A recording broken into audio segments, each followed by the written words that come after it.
आज नागपंचमीचा उपवास आहे, तर नागपंचमीच्या उपवासाला काही तिखट वगैरे नमस्कार मंडळी, मी छाया. तुम्हा सगळ्यांचं माझ्या एक नवीन मराठी ब्लॉगमध्ये अगदी मनपूर्वक स्वागत आहे. आजचा दिवस तुम्हाला खूप यशाचा, आनंदाचा जावो ही स्वामींचरी प्रार्थना करते. आणि सगळ्यांनी कालच्या व्हिडिओला खूप छान असं भरभरून प्रेम दिलं, खूप छान छान कमेंट केल्या, त्याबद्दल पण तुम्हाला सगळ्यांचे खूप खूप धन्यवाद.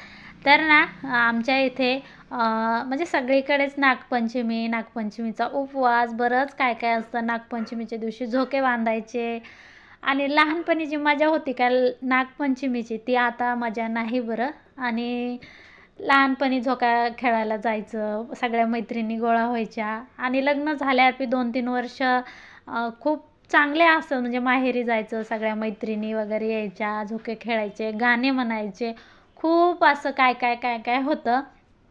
पण जसं आपलं वय वाढतं ना, तसं तसं आपले शौक म्हणा किंवा आपल्या हौस पिऊस सगळं कमी कमी होत जातं. असं आता काय करता, जसं मागून आलं तसं पुढं चाललेलं आहे. तर तुम्ही म्हणता ताई नागपंचमी आहे आणि नागपंचमीच्या दिवशी तुम्ही भाकरी काय करायला लागल्या. तर तुम्हाला सगळ्यांनाच माहीत आहे, आम्हाला सण नागपंचमीचा साजरा करायचा नाही, बऱ्याच व्हिडिओमध्ये सांगितलं मी. आणि तुम्हाला सांगते, यामुळे मला अजिबातच उल्हास नाही. कारण घरामध्ये सणवार आणि श्रावण महिना म्हणलं की एवढे सगळे सण असतात, काय सांगायचं तुम्हाला.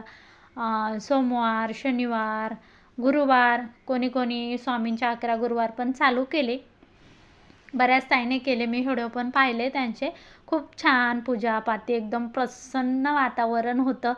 आणि आम्हाला असं झाल्यापासून तुम्हाला सांगते, अजिबात लगे कसंच नाही, सण अजिबातच वाटला नाही. काल पण नाही, आज पण नाही. व्हिडिओ थोडासा लेट येतो तुम्हाला. असो, आता काय करता. नाहीतर सकाळपासून पहाटपासूनच आपली तयारी असते.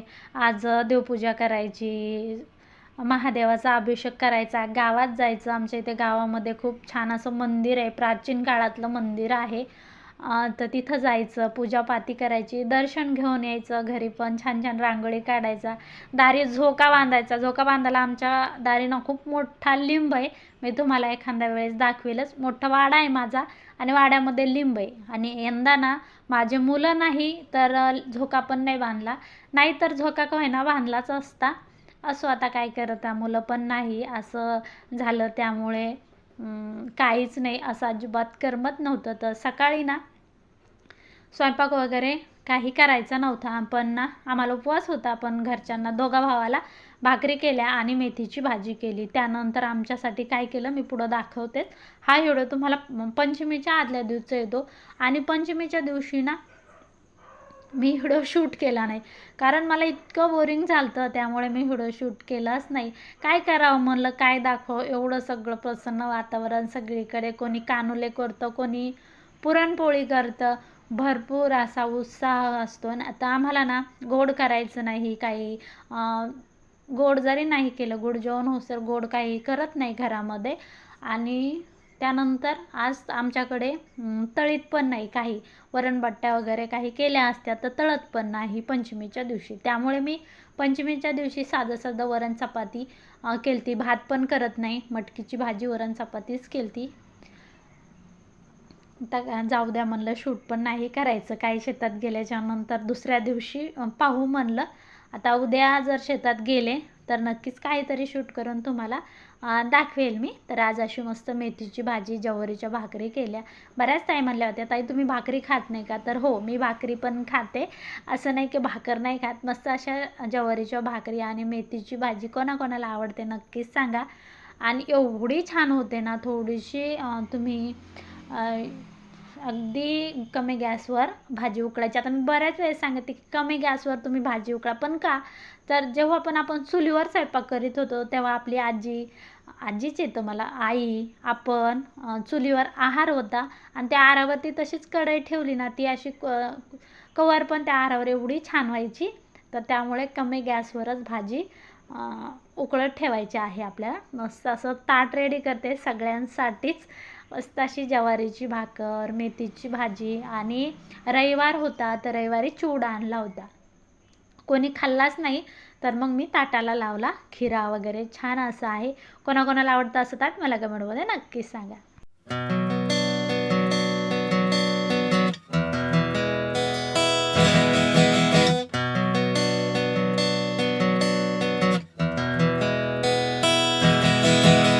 खात नाही त्यासाठी मी असे हे लाडू बनवले. नागपंचमीचा उपवास होता त्या दिवशी. काही गोड काही तिखट खात नाही त्यामुळे मी गोड असे लाडू बनवले होते गुळ आणि शेंगदाणे घालून. अगदी सोपे आहे. तुम्ही पण एकदा नक्की करून पहा.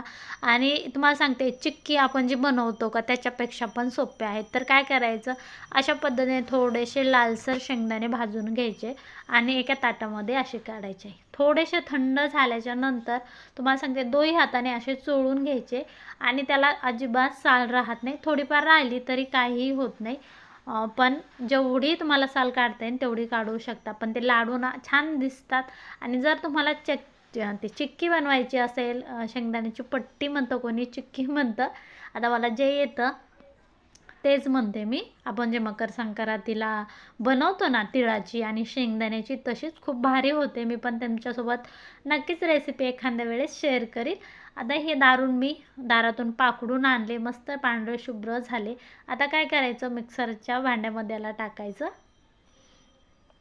आणि अगदी आबडधोबड काढायची. जास्त बारीक पण नाही आणि जास्त ठोक्कर पण नाही. अशा पद्धतीने जसे मी काढले का तसेच काढायचे. जर तुम्हाला जास्त ठोक्कर आवडत असेल तर एक भांडं बारीक काढा, एक भांडं आबडधोबड काढा, म्हणजे ते खायला दिसायला छान लागतात. आता काय करायचं, गूळ बारीक चिरून घेतला मी. 2 दिवसचा व्हिडिओ एकत्र करून मी तुमच्यासोबत शेअर करते, कारण व्हिडिओ बनवायचा म्हटलं की भरपूर वेळ जातो. त्यामुळे मी असो. आता कढईमध्ये थोडंसं तूप घालायचं. जर तुम्हाला नसेल घालायचं तर नाही पण घालू शकता, पण तूप घालायचं. आणि बऱ्याच ताईंना गूळ शेंगदाण्याचे लाडू कसे करतात, नुसते शेंगदाणे भाजून घेतात, गूळ खिसतात आणि दोन्ही मिक्स करून लाडू बांधतात. तर तसं करायचं नाही, कारण काय होतं त्यानं ना, ते लाडू जेव्हा आपण खातो का तेव्हा ते बरोबर लागत नाही. आता मी कसे करते माझ्या पद्धतीने, तुम्ही एकदा नक्कीच करून पहा. थोडंसं तूप गरम करायचं आणि त्यानंतर हा गूळ यामध्ये घालायचा आहे.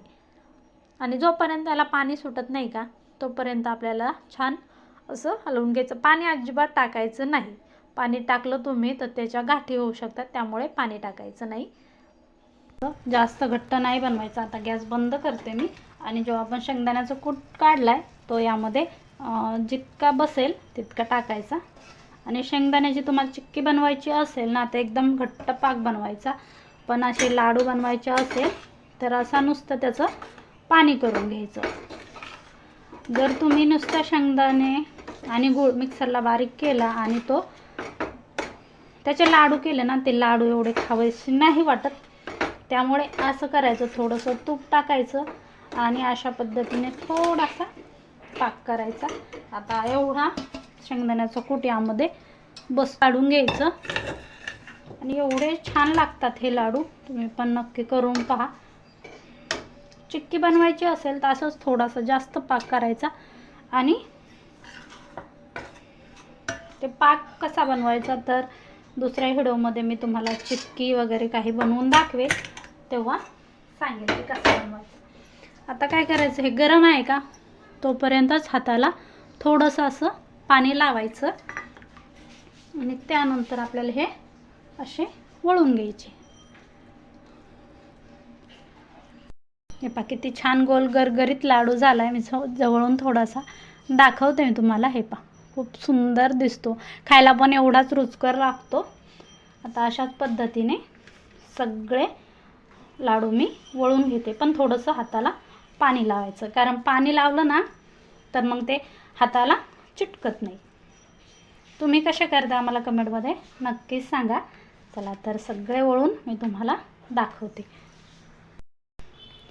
सगळे मी वळून ठेवले. आता तुम्हाला सगळे दाखवते. जास्त नाही बनवले मी, थोडेच बनवले, पण मला चला तुमच्यासोबत रेसिपी शेअर करूया. आणि कसे वाटले कमेंटमध्ये नक्कीच सांगा. आवडले तर लाईक आणि शेअर करा. हे पहा असे बनवले मी शेंगदाण्याचे लाडू, खूप सुंदर होतात. तुम्ही पण एकदा नक्की बनवून पहा. आवडले तर लाईक शेअर सबस्क्राईब करायला विसरू नका. आणखीन एक आहे, किती छान. थोडेसे असे शेंगदाणे ना मी आबडधोबड काढले का ते दाताखाली गेले छान लागतात, म्हणून असेच काढले. तुम्ही कसे करता कमेंटमध्ये सांगा.